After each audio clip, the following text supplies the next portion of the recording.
Fadel Bajide ungkap fakta bahwa Loli pulang pukul 2 pagi. Fadel Bajide klarifikasi kabar dirinya mengantarkan Loli pulang ke rumah Nikita Mirzani pada dini hari. TikToker Fadel Bajide mengatakan, dirinya benar mengantar Loli ke rumah Nikita Mirzani pukul 2 waktu Indonesia Barat. Bukan sebuah kesengajaan, melainkan karena memang Loli baru saja sampai dari Inggris. Melansir di laman YouTube Denny Sumargo pada Kamis, tanggal 4 April tahun 2024, Fadel bercerita soal kronologi saat mengantarkan kekasihnya itu ke rumah ibu kandungnya. Penari asal Kupang tersebut mengantarkan Loli pukul 2 pagi, sama seperti apa yang dikatakan Nikita beberapa waktu lalu.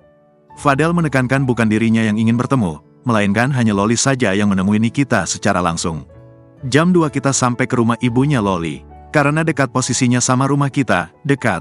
Jam 2 kita sampai, kita langsung balikin Loli niatnya buat bisa ketemu emaknya.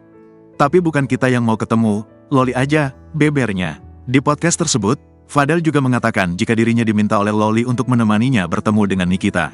Namun, Nikita memang tak akan pernah menerima Loli untuk datang ke rumahnya lagi. It's okay mau ketemu, cuma dia gak mau ada problem lagi, cuma minta ditemenin ama gua aja, tutupnya.